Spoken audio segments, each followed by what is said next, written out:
on 105.9 FM and streaming worldwide on the WMAL app. O'Connor and Company.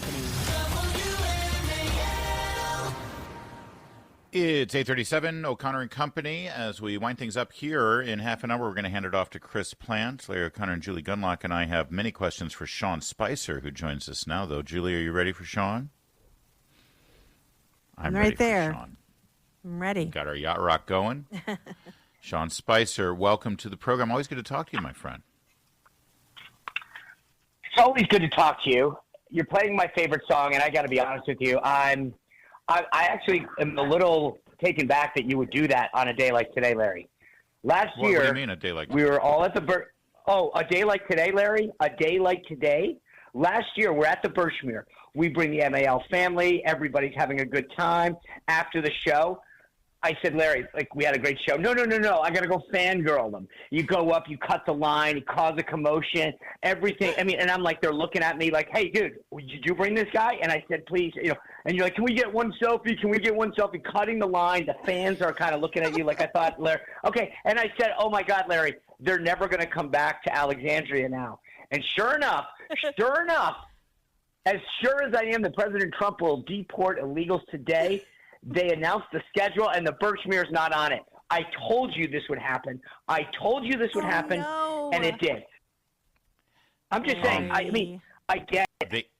I get it. How many T-shirts did you buy? And then I was like, dude, you can't fangirl them like that. You can't cut the line. You gotta be cool. They have rules. Honestly, I bought so many Yachtly Crew T-shirts that I don't think they need to come back to the Birchmere because they've made all their money for the next 2 years. All right. Well, I mean, I told you this would happen, and it was embarrassing you're right. at the time, You did. And I knew there'd be. But my understanding is they are coming to Annapolis, so maybe we'll just have to drive them out of that town as well. Either way, I'd love for your expert opinion on Karoline Leavitt's performance yesterday. I know there was some concern at 27 years old as to whether she might be a little too young to handle the room, but boy, oh boy, from my perspective, the untrained eye, she seemed to do just fine. Concern from who? Not from this guy. Maybe from that guy. Not Julie Gunlock. Nope. I mean, no concern on this end. I thought she did a phenomenal job. It was refreshing to see a press secretary answer questions for the first time in 4 years. Yeah. It was refreshing to see a press secretary talk about restoring the passes that were taken and the updates that they're making to allow independent media, bloggers, creators, influencers into the briefing room so that they can question their government officials as well.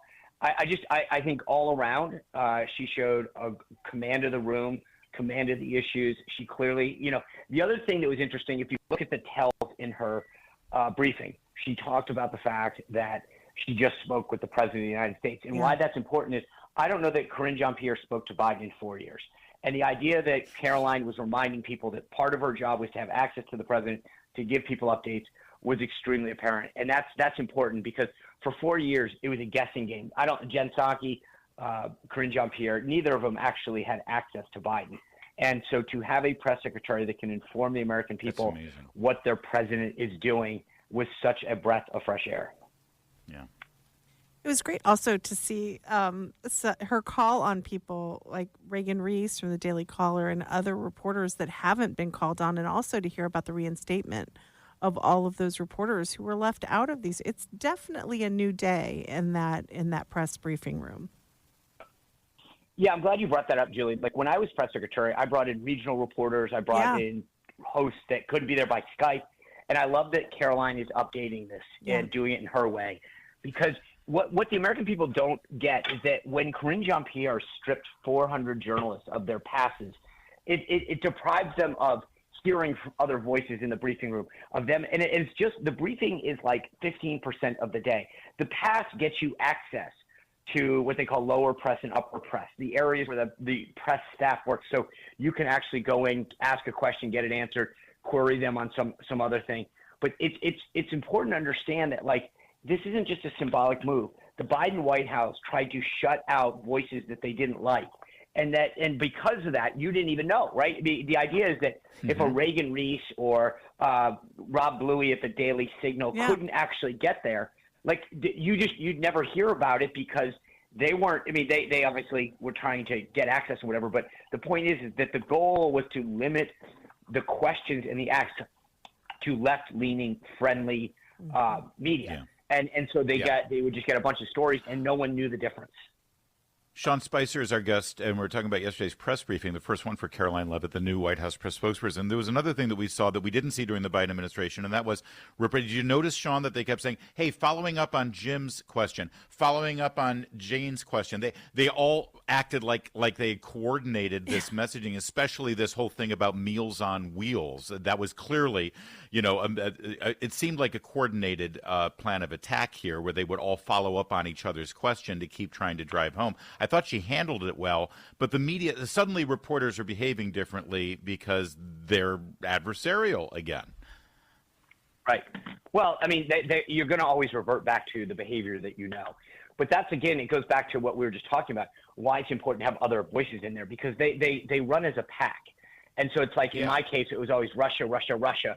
And now it's, oh, my God, Meals on Wheels are going to end. I mean, no one brought up the fact, by the way, that we're $36 trillion in debt. We run a multi-trillion-dollar deficit every year. And the President of the United States is saying, hey, you know what, maybe we should pause, examine every program, because I mean, when Karoline yesterday, and I know it's early for an audience, but she brought up $52 million that we're sending to Ghana for, how should we say, in a mourning family way, but for protection purposes in the sexual nature.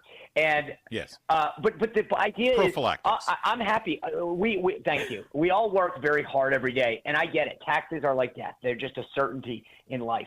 But I want to know that the government respects the money that I send there and isn't, wasting it away and throwing it out the window. And the idea that President Trump is pausing and saying, let's look at every dollar to make sure that it's being spent wisely.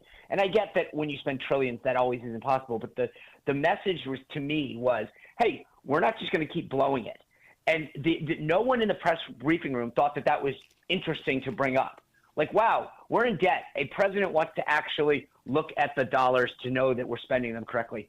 I was like, that's actually the story. And the idea that these guys are like, let's find the one thing that we can all whine about. Right. Meals on Wheels. Yeah, Sean Spicer's show, by the way, that you can catch at YouTube and download from all the places that you like to see your streaming shows. By the way, Sean, as we wrap things up here, my contact at Yachtly Crew is already now obviously listening, notified me that the band has only announced their tour dates through the end of July. They play the Birchmere traditionally in the fall, as you know, because we were just there in October, I believe it was. So I guess what I'm saying is you owe me an apology. In writing? Oh, no. Or is it fine here? No. Au contraire, mon frère. They have only announced their dates through the end of July. They have not announced their fall dates yet. Right. So read between the lines, son. What they're waiting for is an apology from you, which is we will come back if the appropriate security measures are taken to prevent fangirls from coming up on stage and trying to take selfies and cut the line. That's the message I heard. It was not on stage. It was in the lobby. They recognized both of us and invited us over to take the picture, as you know. You're maligning me in front of my audience. Do I ever do that on your show? Not that you have much of an audience, yes. Sean, to malign you in front of. This is outrageous behavior Michael from you. Shelton, I can hear you, Michael Shelton. I can hear you, Michael Shelton. We're going to have to put Sean Spicer on probation from this program for a little while. Michael Shelton, remember who flagged down the server when you needed chicken wings? That was me, son. We're I got that waitress to come over. Here. By the way, Sean, you're invited to come to our Free Speech Forum first 100 days at the Birchmere. WMAL is going to be there. All of the stars of this station will be there, and you're invited to come as well. I think Sean needs to come into the studio. No. Well, look. No, talk about security concerns. Thank you, Sean. We'll see you later. You know that the only I'm glad that I'm able to come on for the ratings bump to get Plant going. That's the deal. It's to help Chris Plant. So, all right. Well, I would. Please make the apology to Yachtly Crew public so that everybody sees it. All right? I'd like them back at the Birchmere. And by the way, real quick, shout out to my friends at the Dubliner who listen every day. Nice. To hope that they always want to make sure that I'm coming on. So everybody at the Dubliner. The things he does to get a free beer, unbelievable. You know what? We should do the show from the Dubliner. I've done plenty of shows at the Dubliner, but usually I don't have the microphones. The Dublin, they know me there. Guinness Zero. Yep. Thank you. Yes. Well, you're welcome. Thank you, Sean. Bye, Sean. Thank you.